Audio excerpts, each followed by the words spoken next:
29th of last summer, my daughter was attending a birthday party and a picnic at a nearby brook. No sooner had they reached their destination than storm clouds started to build. Maggie, the hostess, realized they had to return to the house. Halfway back, the rain hit in driving force. Maggie instructed all the children to run as fast as they could. She felt a tingle over her body and instantly heard a deafening crack.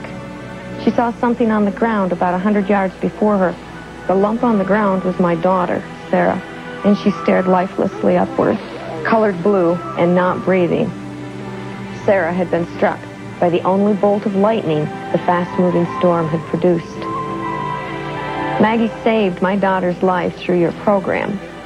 Had she not recalled episodes from your show, she would not have been able to have started rescue breathing for Sarah, and the outcome may not have been as fortunate. Gratefully yours, Kathleen Glass.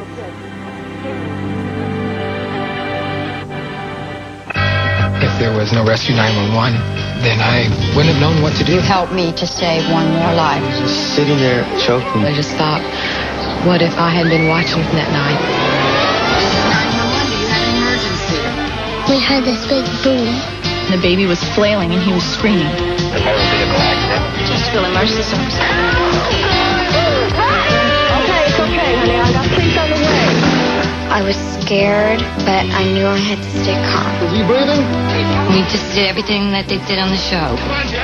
You might not know that kids could do it, but kids can. He showed me through that fire.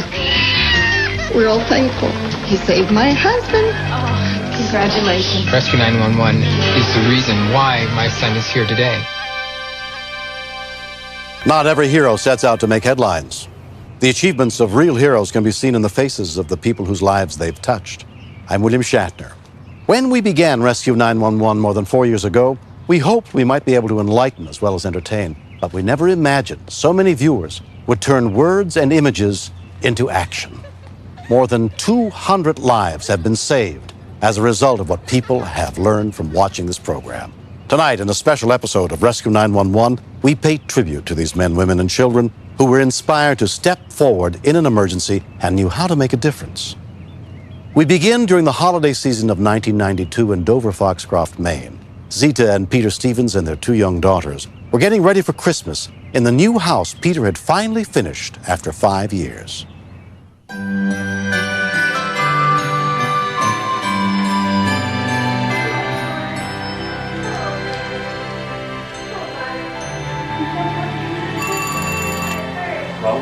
It was December 20th. Pretty good time for snow around here. And I work for the Department of Transportation. I run a plow truck. The road was slippery. They wanted to come to work. Drive carefully. Love you. Goodbye, Daddy, guys. Bye. You can help me. You have to come down with me. While Zita did laundry in the basement, her 2 daughters, including 7-year-old Danielle, played nearby.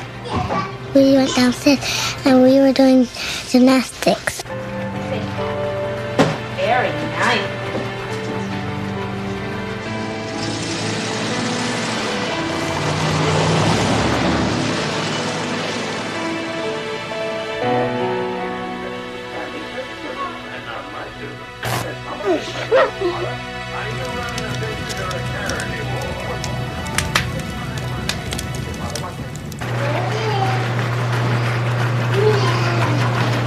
Very nice.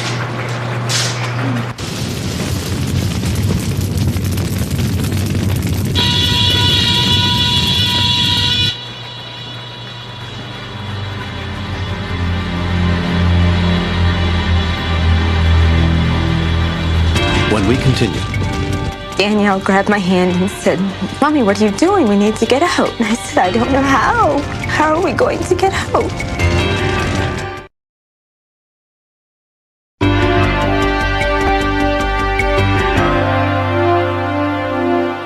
Zita Stevens was in the basement of her home doing laundry with her 2 young daughters, unaware that in the living room upstairs, the Christmas tree had caught fire and flames were quickly spreading through the house.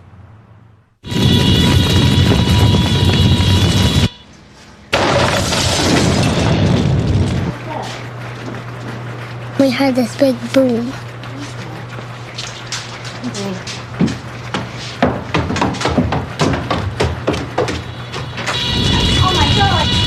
We opened the door and all we saw was fire.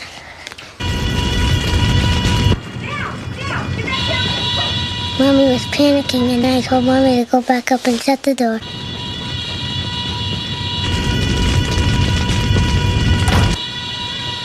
Danielle grabbed my hand and said, Mommy, what are you doing? We need to get out. And I said, I don't know how.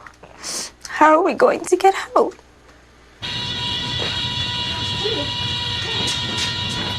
I went towards the washer thinking that maybe I could just wrap the kids up in wet clothes and get them out. I told Mommy to stop panicking. I said we could get out the cellar door. Because Daddy told me that he would never trap us in. Then the smoke started coming out of the furnace. I thought it was going to blow up.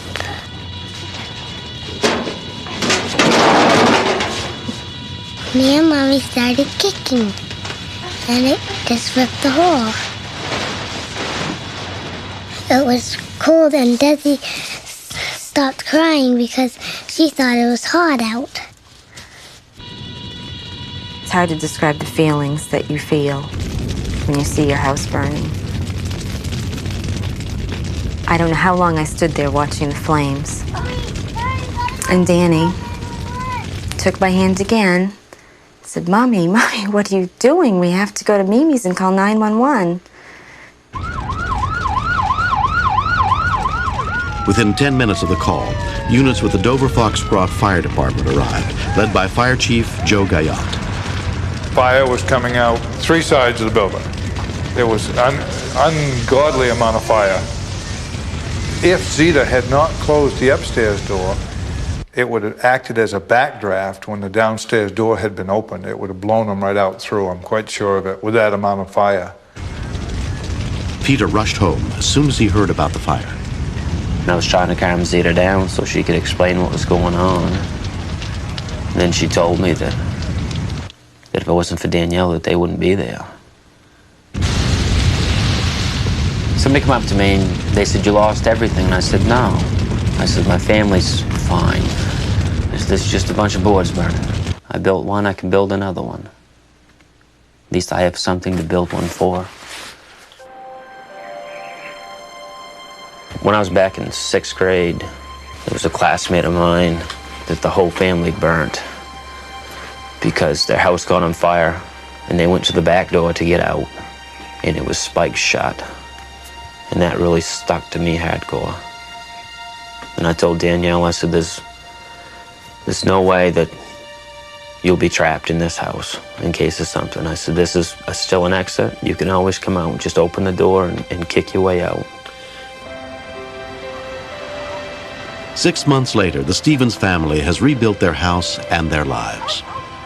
We took the precautions that any family takes. We had smoke detectors, but I panicked. It's an incredible thing to look back and know that my 7-year-old daughter was the person that I depended on in a crisis. Oh, girls, look at the view from here. She has said that she knew to shut the door at the top of the stairs because one episode of Rescue 911 told that if you're in a room with a door, you should shut the door and somehow keep the smoke from coming in. Danielle was one smart little girl that did the right things to save her family. You take your hat off to a little girl that can pull what she did off without panicking herself. I mean, she saved her mama and her sister.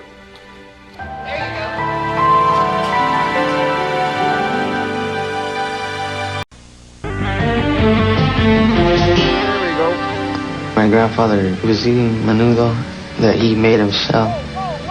And when I come inside, he was just sitting there with his head down and he's just choking. On Rescue 911, I learned the Heimlich maneuver and just stay calm at all times no matter what happens. So I get behind him, put my arms around him, and push. He looks scared. he was really choking. So I figured it was still in there, so I do it again.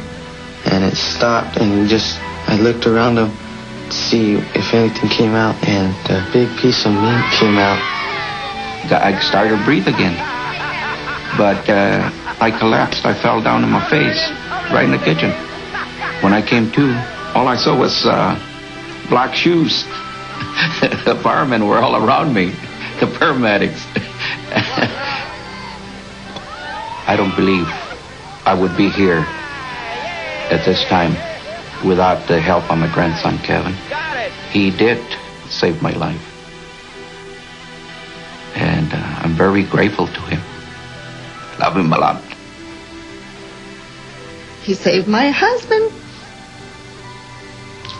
And we're all thankful. Because these things can happen at any time to anybody. And if your kids are afraid and they have no idea what to do, then you're losing somebody that you love. He does things for me. He just likes helping other people. I love him. I'm real proud of Kevin. He's my number one man, I tell him. You're my man.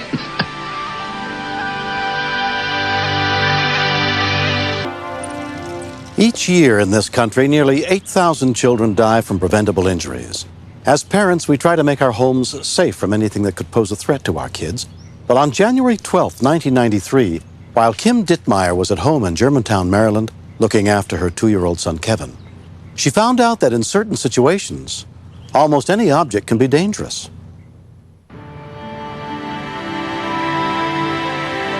Just sit down, Pooter. Okay? Gotta eat some lunch. I don't want you to fall out of the chair. Pooter usually is not a very good eater. Good boy. I can beg him to take one bite. He may take a bite. Can you take a bite of your sandwich for me? One more bite and I'll be happy. Can you take one more bite? You don't want any more sandwich? Where you going, boy? Where are you going? Come here. Finally got to the point where, okay, I'm done eating. I'm not sitting here any longer and begging you to come back to the table. And so I told Pooter, let's go and brush our teeth, which he's very excited about because he loves to brush his teeth. Brush it on your teeth. Your teeth like it. I think he likes the toothpaste more than anything because normally he'll suck the toothpaste off if I let him. Now he's gonna rinse, and then we'll rinse your mouth, okay? Such a big boy brushing your own teeth.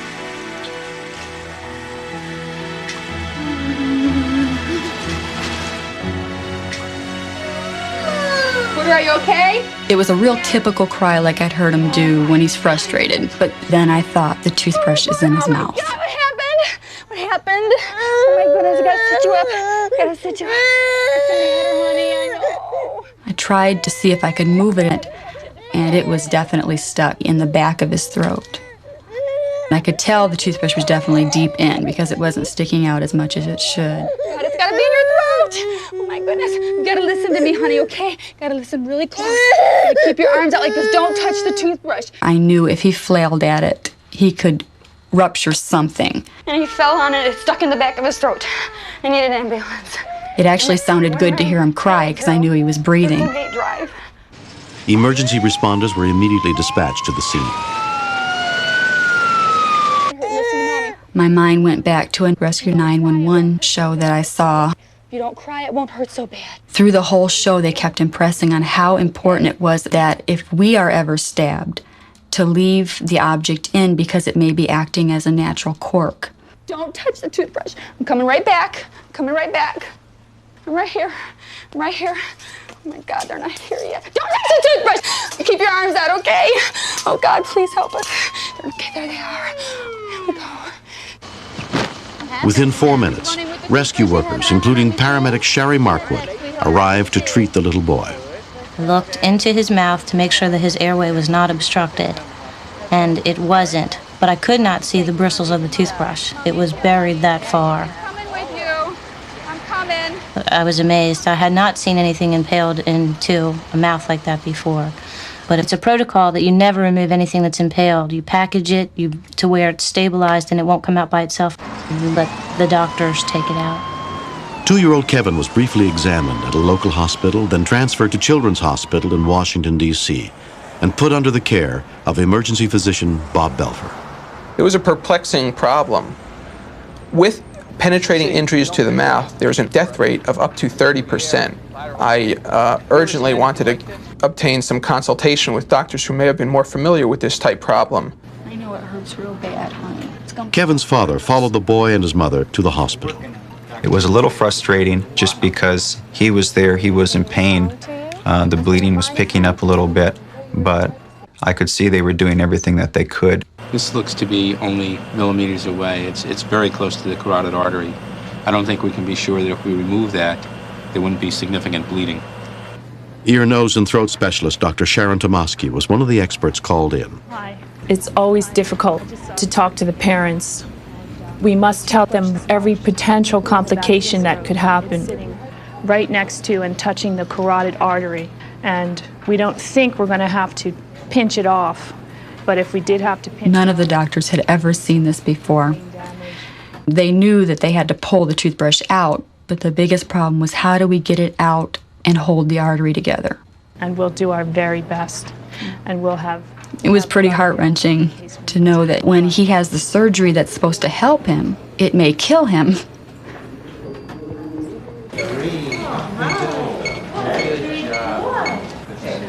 Got his head real still so he doesn't shake. Good, everybody ready? Good to go? That's a boy. Yes, okay, on the count of three, he's all yours. As close to the teeth. Dr. Kenneth Grunfast headed up the surgical team that performed the delicate operation. Perfect. The critical decision was that the safest thing to do would be putting a loop around each of the three main blood vessels and then going into the mouth and removing the toothbrush so that in the event there was major bleeding, we would be all ready to just tie off the blood vessels and he wouldn't lose that much blood. Here's the blue loop around the common carotid artery, and this loop is around the external carotid. More than 2 hours passed with no word. Poor old guy, he was so scared. Okay. Is it coming out easily? Looks okay. See any bleeding? Not yet. Okay, we got it. Okay. Great. Mr. and Mrs. Dittmeyer? I think the hospital did a great job. All the staff kept us real calm, kept us very informed, and they were just the best at what they do. Pooter came out just fine without any injury at all, without any side effects at all. Everybody kept saying, "You are so lucky. You are so incredibly lucky to have this kid alive." And they've asked me several times, "How did you know to leave that toothbrush alone?" And I always told them it was something I saw on Rescue 911. And it was very important that I did, because Pooter would not be here today had I not seen that show. Kevin's mom did exactly the right thing. If she had struggled to get the toothbrush out, he could have bled to death right in front of her eyes. Whoa, that was a very good eye, though. You watched. It would have been a horrible thing to have lost him. And you just realize that you appreciate him and love him more than you ever thought you did. Okay, you ready? Are you ready? Ready? Here we go. Don't ever let children run around with things in their mouths. Very good. What a hit, Pooter. When I look at my little boy, I see a little kid who came this close to being dead.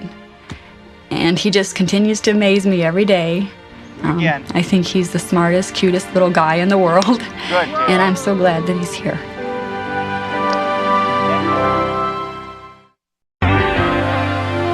My husband and I had a baby that passed away, 2.5 months old. And I had gotten pregnant again right away. My doctor had told me I had a condition called full placenta previa. This child was very important to both of us. We had no idea that placenta previa was dangerous. My husband and I were watching the Rescue 911 show, and there was a woman with a condition of placenta previa who had an emergency, and she almost died. So I went to the library and did a lot of research on the condition. I was just about to go to work. I had my truck running. I walked 2 feet, and blood started pouring out of me. The first thing when I walked into the kitchen and saw my wife bleeding was I just saw this on TV 2 weeks ago. I immediately just called 911.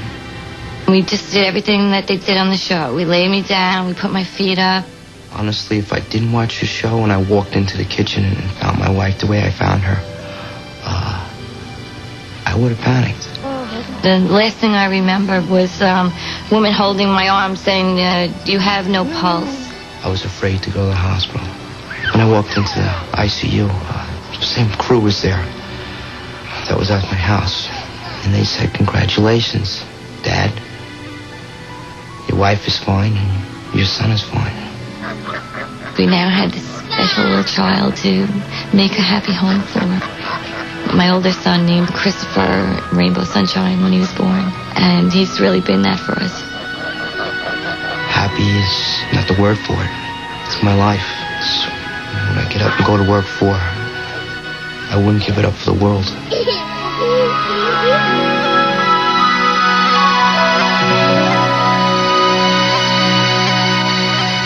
Discovery is just as much a part of parenting as it is of growing up. On the morning of July 1st, 1993, Janet Jones had an appointment to look at a house in a rural area outside Sacramento, California, where she and her husband hoped to raise their 4 children. Before the day was over, they had learned that if those around us aren't prepared to respond, a split second can change our lives forever. Want to sing a song? Yeah. How about walking shoes? Okay. Okay. I put on my walking shoes. My walking. 11-year-old Andrea was seated up front next to her mother. Her 3 younger brothers were in the back seat.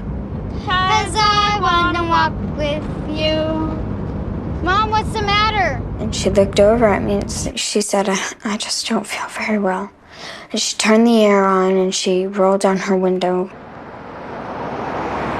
Oh my goodness. Oh, I'm not feeling very good. All of a sudden, my mom pulled over really fast and she kind of looked pale a little. I thought something had to be wrong.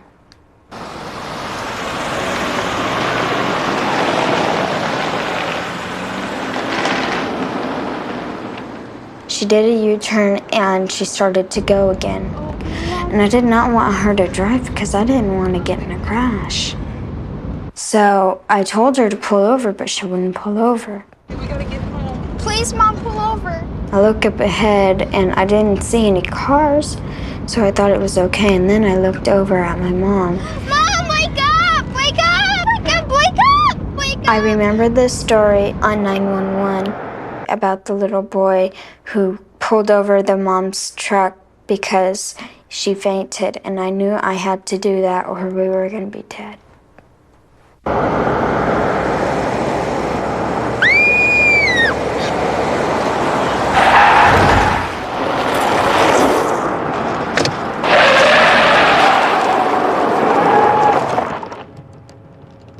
When the car finally stopped, I looked over at my mom and I thought, we need some help for her though. We need some help. That's when I dialed 911. Battalion 81, Rescue 81, ill woman, Shorthorn and Tavner, Squad 83, Medic 271, Map 13. Within 11 minutes, members of the Wilton Fire Department responded to Andrea's call for help on the car phone. We stayed in the car till the firemen arrived, and when they did arrive, my mom started to wake up, and I got my brothers out of the car because I didn't want them in the way. Moments later, Elk Grove Fire Department paramedic Mike Slate and his partner arrived on the scene. She seemed like a young, healthy adult, not typical to have medical problems like that, so we were concerned. They'll get you loaded up on the gurney here. When we advised the patient that she needed to go to the hospital, she was very concerned about her children, what was going to happen to her children. We assured her that her children would be fine, and that eased her so she could concentrate on herself. Her heart rate maintained just right at 60, which is borderline to a bradycardic rhythm, so that concerned me. I obtained a blood sample so we could determine what her blood sugar was, and it showed that she had a blood sugar of 70. Okay, you're going to feel a little poke in the back of your hand, all right? Normal blood sugar is 80 to 100, so hers was significantly low. When they took her away in the ambulance, I was like, oh, please, God, don't let her die. She's important to all of us. Janet Jones was taken to Sutter Memorial Hospital for treatment and diagnosis and released 2 days later. Over the next few weeks, Dr. Stephen Stark administered a series of tests and discovered that Janet suffers from hypoglycemia and a mild hereditary heart condition which can cause fainting. Janet has more symptoms than she initially thought, pretty much on an every 2 to 3 day basis.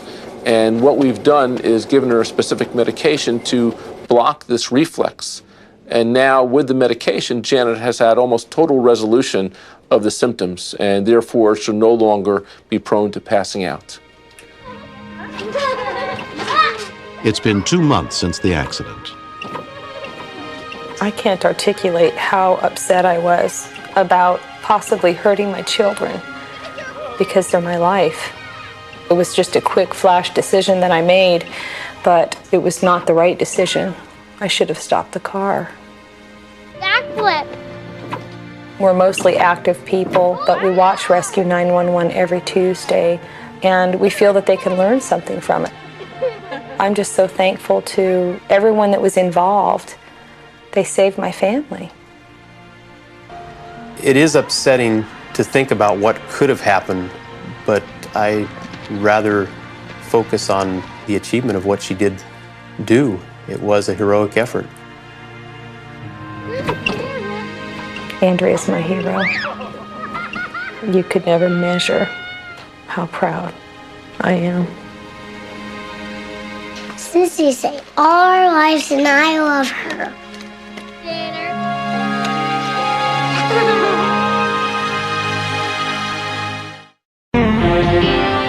Auntie Berna had seen a program on Rescue 911 about a little girl getting hit by a vehicle, didn't have a helmet, and her head hit the curb, and she was in a coma.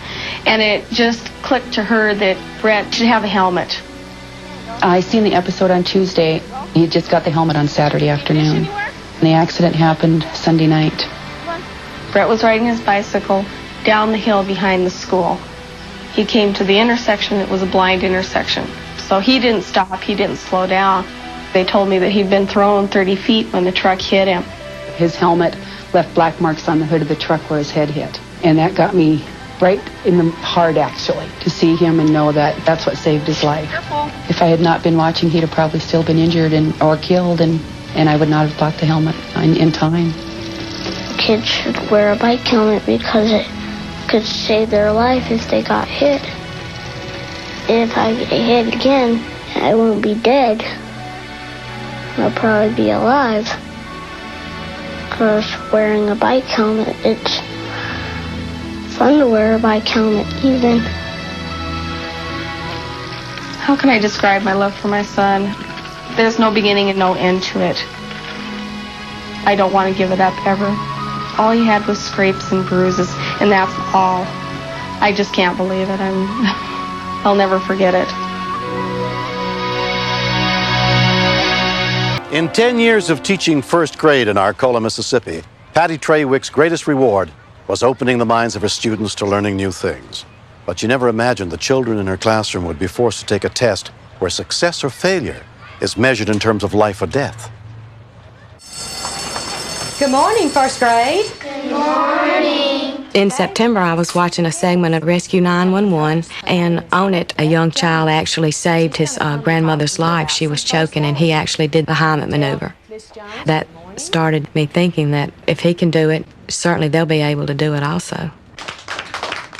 Patty asked Beth Jones, a registered nurse who was the mother of one of the first graders, to try to teach them simple life-saving techniques. Today to teach you a little bit of basic first aid. Okay, I had to instruct them on a 6- and 7-year-old level, and I was a little skeptical as to how much they would retain. Will they comprehend any of it? Will it do any good? In an emergency situation, do y'all know the phone number to call? We talked about when you get on fire, you stop, drop, and roll. We've talked about when you choke. You take your hand and you put it on your throat, and then you take your other hand and kind of hold it so that people around you will know that you need help. She taught us the Heimlich maneuver, and like you could save somebody's life doing it. You want to find your belly button, okay? Which is right there. Then you make a fist. Of course, several of them were fidgeting. And I guess in the back of my mind, I was thinking, well, if half of them remembers what I've taught them today. Take your other hand. That if they do have to use it in the future, then that would be very good. But this isn't something that you want to play with, okay, because it can make you sick. Let's clap for nurse. Miss Jones taught us a lot of stuff, and it was just good that she came. Because I knew something had to happen one of these days. On the morning of February 22nd, 1993, 3 months after the first aid lesson, it was raining heavily.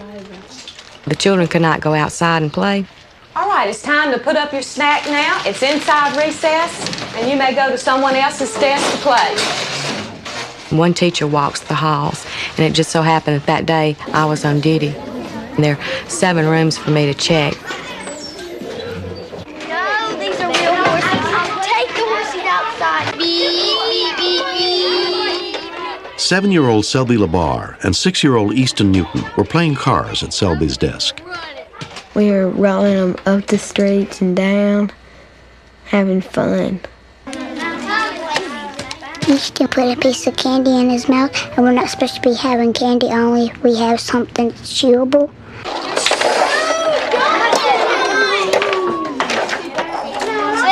They just found out I flipped another car.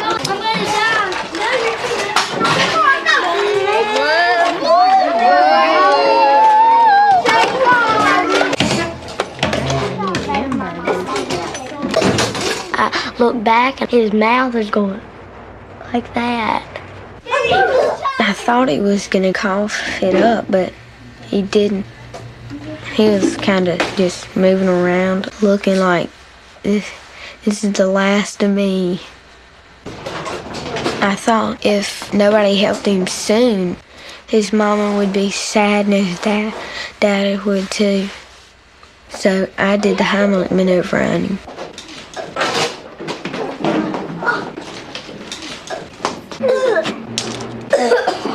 Selby pushed air up on him and then he spit it out. When he got the Jolly Rancher out, he felt a lot more better. And they went and got the teacher. They were visibly upset about something, but, all I heard them say was that Easton had thrown up. You could tell when you got in there, there was more to it than that. What happened? He didn't say anything. He didn't answer. And Selby came up and explained to me what had happened. I didn't want to break down right there in front of the children, but the only thing I could think of, I just wanted to just hold him, just grab him and hold him for a little while. Selby, you're such a hero, baby. I just took a deep breath and I just thought, what if, I hadn't been watching 911 that night, and what if Selby hadn't have listened that day, in class? You okay? Easton's life wouldn't have been saved. Oh, Selby, I love you. They were best friends after that. Easton would just light up with this big grin every time he would see Selby, and he couldn't pass Selby without putting his arm around him or giving him a hug. If Selby wouldn't have been there, I would have choked him. I could have died. The principal came in and gave Selby an award. Before the choking incident, Selby was just rather shy, and he kind of blossomed. Come on, Sammy! Debbie Newton will always be grateful that the life of her only child was saved. There are so many things that are dangerous for kids to do. You try to teach them about knives and guns and different things like that, but you never, ever fathom the thought of a piece of candy taking your child's life. I was very proud that I had taken the time to go to the school. And in the back of my mind, I was thinking that could have been my little boy. And what if somebody hadn't been there? I'm definitely going to have Beth back every year. It's something that I'll never forget, never. When you teach a child and then you see them actually use what you've taught them, it's probably one of the greatest moments in a teacher's life. Ready? 1, 2, 3.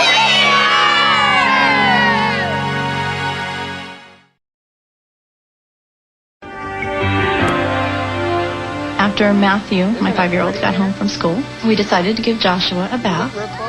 I bathed him in the sink, and in order to get the lotion and the powder, I had to take 2 steps away and reach. I heard Matthew first yelling, "Mom!" When I spun around that quick, there was steam billowing up out of the sink, and the baby was flailing and he was screaming.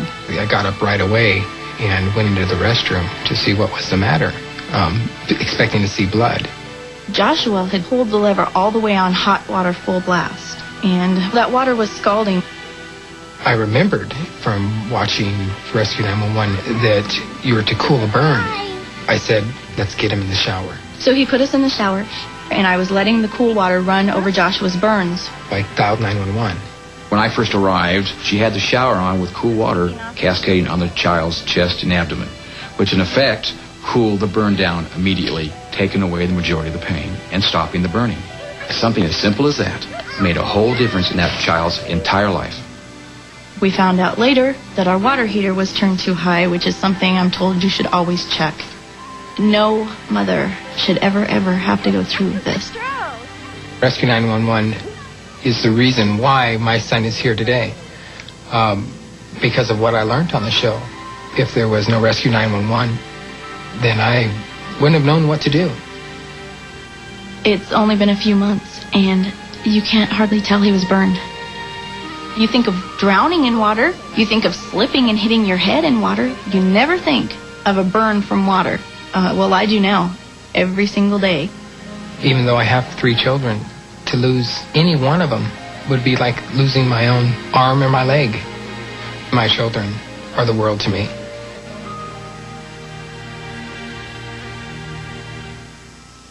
Dear Rescue 911, teen suicide is a real problem in our country and not often addressed. On September the 28th, 1992, our 18-year-old son shot himself with a 16-gauge shotgun.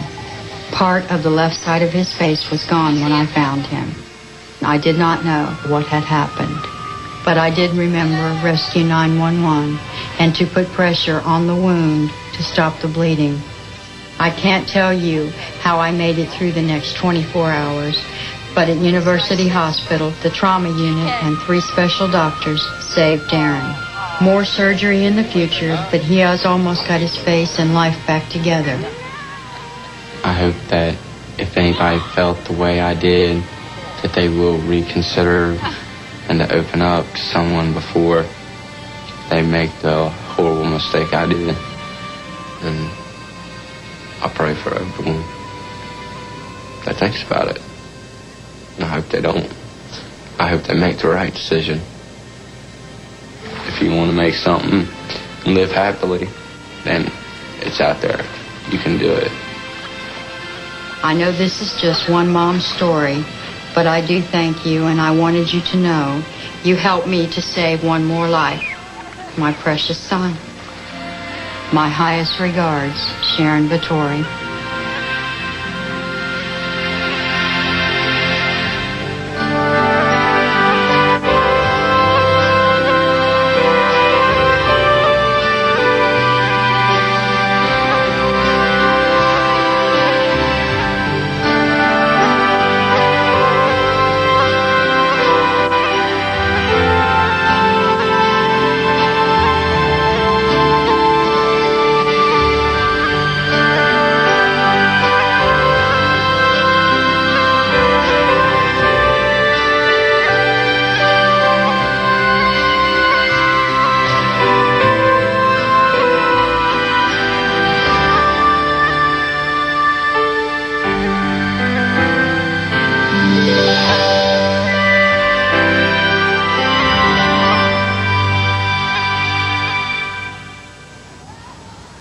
It's not enough to just watch how first aid is done by others on a television program.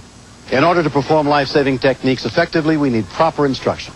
Contact the American Red Cross or the American Heart Association for courses that can prepare you for the moment when loved ones or strangers desperately need your help. This series is dedicated to all the people who have the skill, courage, and compassion to get involved when a life is at stake. I'm William Shatner. Join us again next week for more true stories on Rescue 911.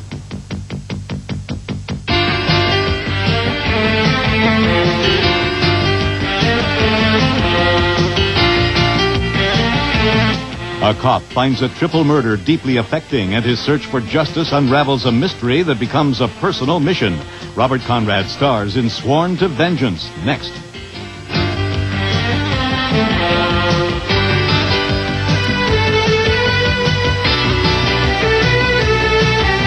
Mr. Shapiro, step out of the car, please.